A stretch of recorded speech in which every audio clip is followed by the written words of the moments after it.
star Zorro is besieged by youthful fans. Even his lovable opponent, Sergeant Garcia, gets into the fun. Preparations for the luncheon celebration move into high gear. More than 2,000 people plan to attend the affair.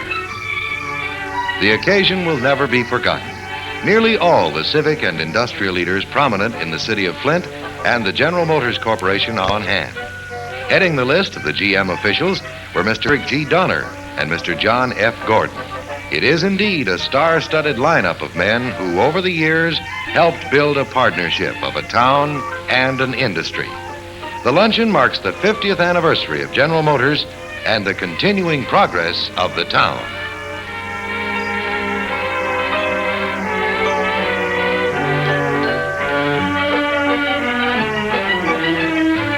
As an added pleasure, the celebration is combined with a birthday tribute to GM President Harlow H. Curtis. A high point of the afternoon is the showing of a film that tells the story of 50 years together. City of Flint, salute you. To General Motors, we raise our voice in song. The city of Flint, salute you. To General Motors, the hand of friendship strong. The city of Flint, salute you for the goal you've reached today. We are proud to be your neighbor, and we're glad that you came to stay. Through the years we've grown together, and our hearts are ever young. Through the years we'll be together, till the last of the song is sung. The city of Flint, salute you. May the years to come be ever blessed. To our friends of General Motors, side by side with us. We're proud of Flint as it is today, but we're still not satisfied.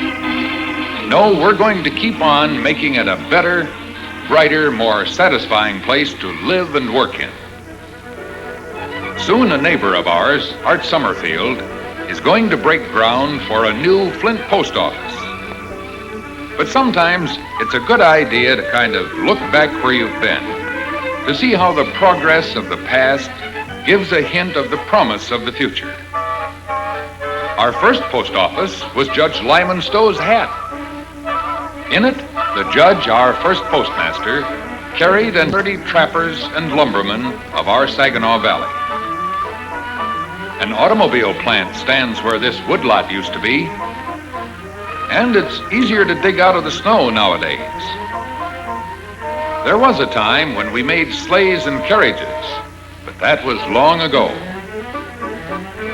Flint churches have always been a bulwark of community life.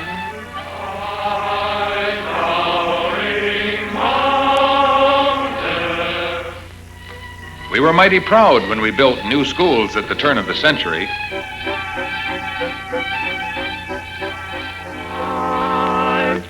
On the roars of Raleigh. There was a new sound in the air in 1908 when Destiny came to the vehicle city. Destiny, riding in a horseless carriage, shepherded and nurtured by great names, great men. David Buick, A.B.C. Hardy, J. Dallas Dort, Charles W. Nash, James H. Whiting, Walter Marr and F.A. Dutch Bauer, Charles Stewart Mott, Arthur G. Bishop, William S. Ballinger, Harry Bassett, Katie B. Durham, Walter P. Chrysler, W.F. Stewart, W.A. Patterson, Albert Champion, Louis Chevrolet, and of course, Billy Durant. Builders, doers, men who knew there's always a better way. Pioneers who built factories of brick and steel that formed a permanent foundation for Flint's growth and prosperity. In 1914, a young redhead came to Flint. Red worked for a steel rule company for a few months. Then he started to keep books on the production of spark plugs. Oh, it was a glamorous place. No wonder Red liked his job and moved ahead so fast. And Flint was a friendly place to live. Lots of parades.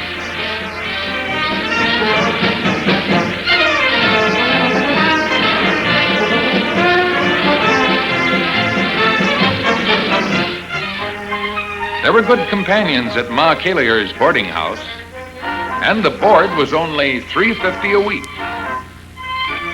The food was a lot better than Army rations Red was eating in 1917 and 18.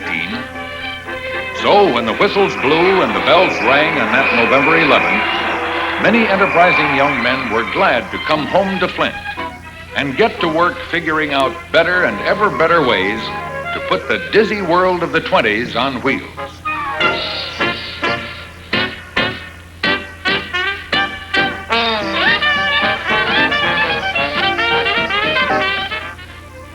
Saginaw Street looked like this when the one-time keeper of spark plug records became the president of a large division of a great company. The 30s, as we well remember, began with a dull thud. But Flint, having as its chief natural resource enterprising men, soon began to dig out of the Depression. A new team at Buick began to sell cars with an inexhaustible energy. They'd go any place and sometimes do extraordinary things. Oh, I love to drive my Buick with my love sitting by my side. Pretty girl and shiny Buick fills a fellow with so much pride. Their purpose was to sell cars, and sell cars they did. Buick and Chevrolet, too, built and sold hundreds of thousands, millions, and Flint and General Motors prospered together. The Auto Festival Parade of 1939 was a truly joyous occasion. A Granddaddy GM car was there.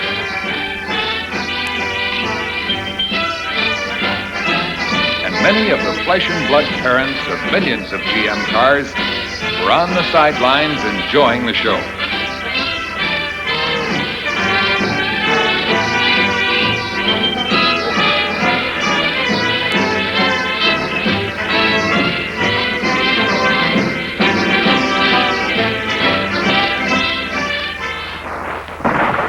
Soon there were to be fireworks of another kind.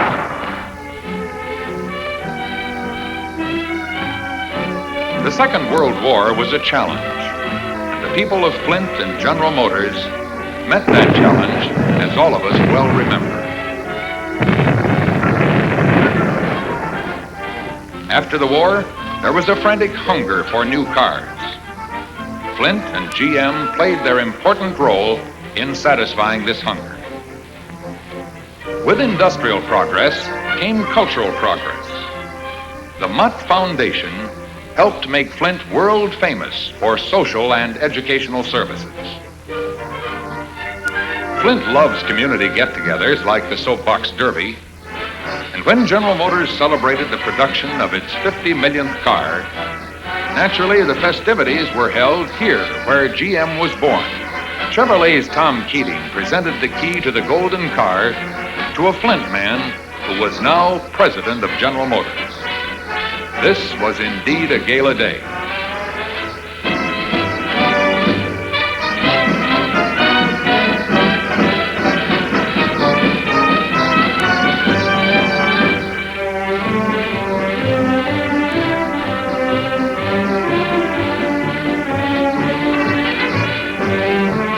All the Flint members of the GM family were there.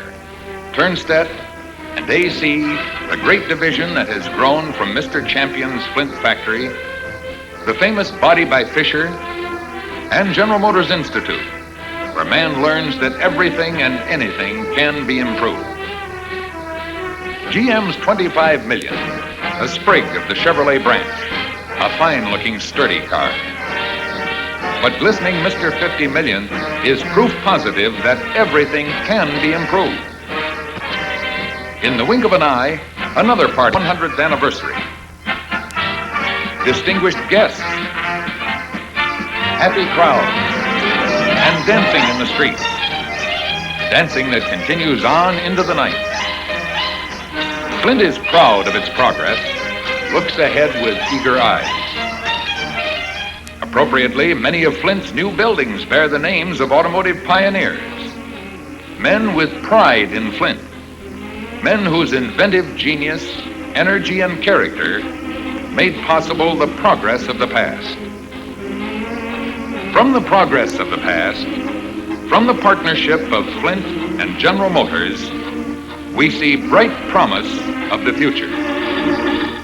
The city of Flint salutes you for the goal you've reached today. We are proud to be your neighbor, and we're glad to stay. Celebrities like Zorro and Mr. and Mrs. Pat Boone, the film adds meaning to the celebration.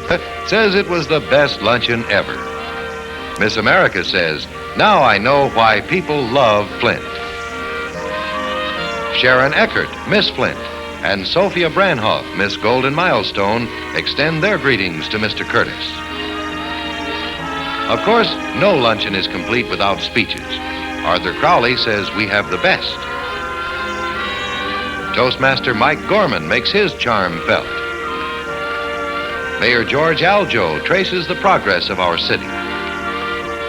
Robert M. Hamady, Chamber of Commerce President, Flint to look ahead as well as looking back. And Dr. Harlan M. Hatcher, President of the University of Michigan, bills to the climax the presentation of a birthday gift to Harlow Curtis by Mike Gorman. He is thrilled, and he says so to a responsive and appreciative audience. In a more serious vein, predicts an upsurge in the nation's economy. Singing star Pat Boone makes his speech with a song that's just right. A motorcycle escort was already preparing to lead the participants to two other important ceremonies marking the growth of the city. In the Kersley Street College area, the cornerstone for the William Crapo Durant Plaza is being dedicated. In a simple ceremony, the audience pays tribute to the founder of General Motors. After the unveiling by Mrs. George Crapo Wilson, Charles Stewart Mott, president of the Mott Foundation, speaks of automotive pioneer Mr. Durant and points up the significance of the plaza to Flint and to General Motors. Harlow says that speaking at this ceremony is a special privilege and praised the efforts of early automotive leaders. Meanwhile, another ceremony is about to begin at the new Municipal Center. A large and appreciative crowd gathers to hear Flint's Mayor George Aljo make the dedication and introduce the distinguished guest from New York City, world-famed city planner Robert Moses. It was on the expert advice of Mr. Moses that the location for the center was chosen. At Ballinger Fieldhouse, the members of themselves for the march down Saginaw Street. Here come the Majorettes. A parade like an army travels on its stomach. And here are women of the future, or maybe outer space. Did somebody say this was the United Nations parade? Everyone is represented.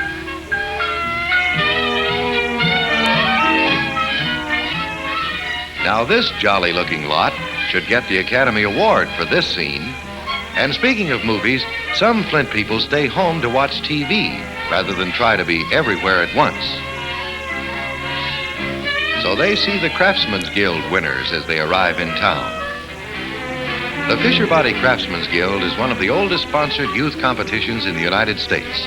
Engineers and designers of tomorrow can be found right here in this group.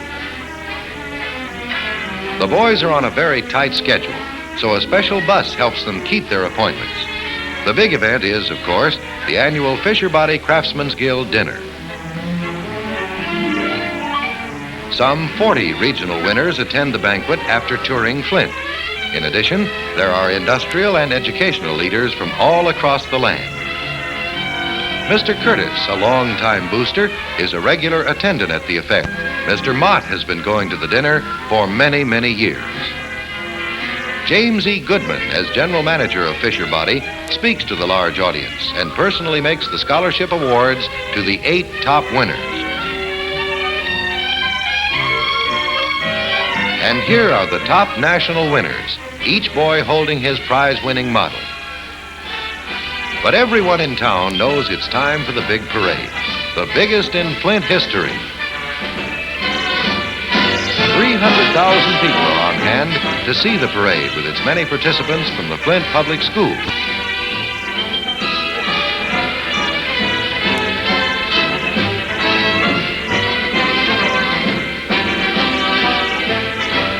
The United States Air Force looks snappy, and the Navy does its best to outdo them.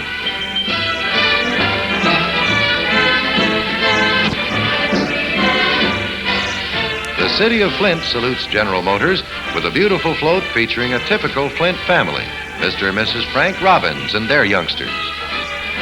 The theme for the parade is yesterday, today, and tomorrow. Quite naturally, yesterday comes first.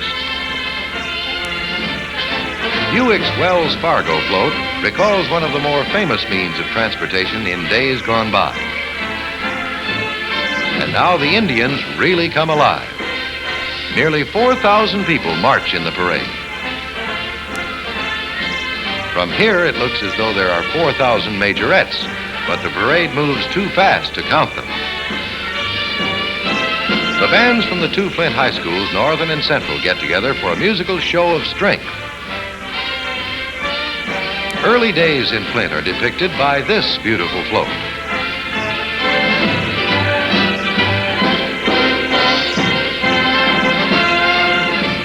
Talk about nostalgia, this puts tears in the eyes of the older folks.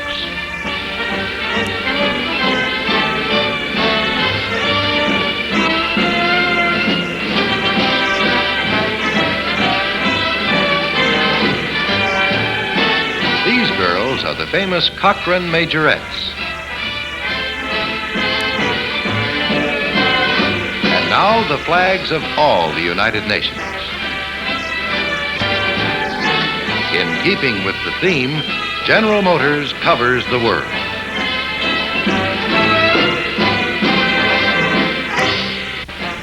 And here's a salute to the red, white, and blue.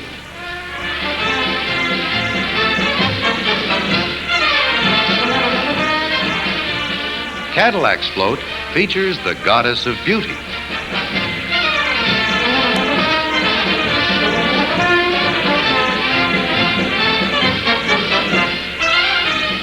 The rhythm of these high-stepping youngsters thrills the crowd all down the parade.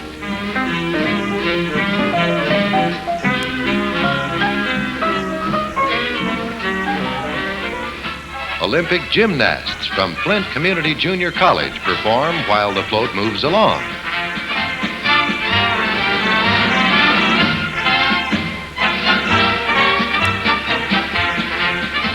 The lighted musical instruments draw a big hand.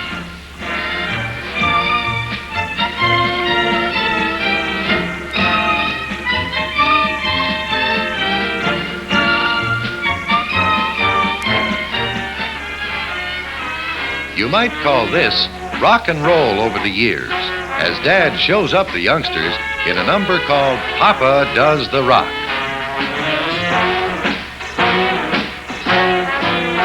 Miss Golden Milestone is a beautiful living symbol of the celebration.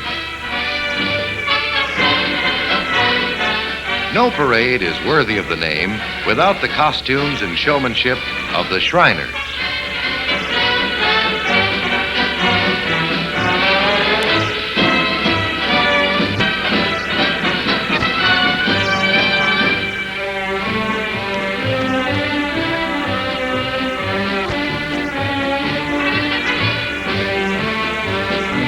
Imagine trying to clown on a trampoline on a moving float.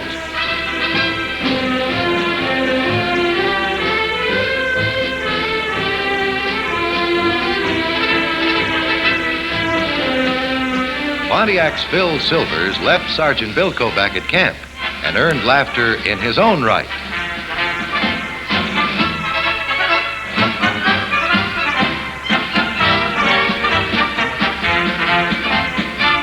Oldsmobile's float features Miss America.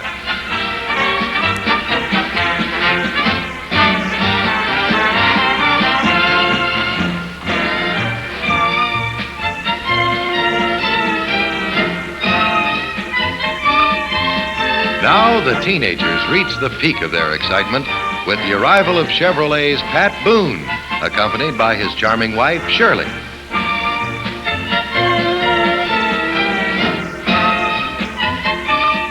At this point, the parade moves into the future.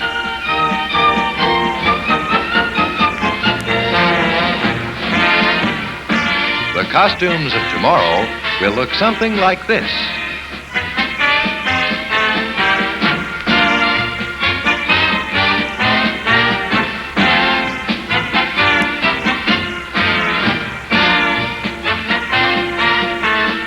They say you'll be able to bring your swimming pool with you. What's more, they prove it. Director of the show, Bob Russell, has everything right on schedule.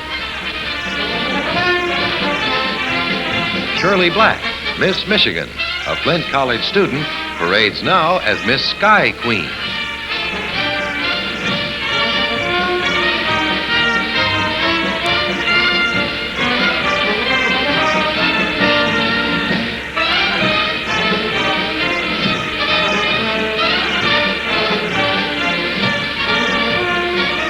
From Jackson, Michigan, come the world-famous marching Zouaves.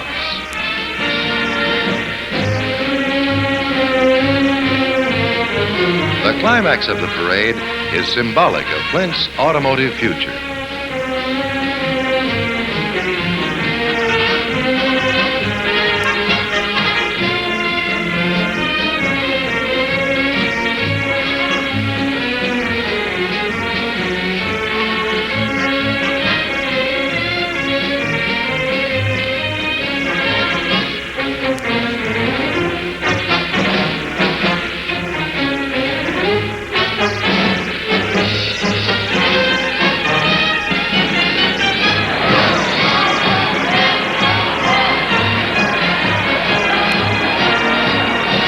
Flint folks will never forget the parade.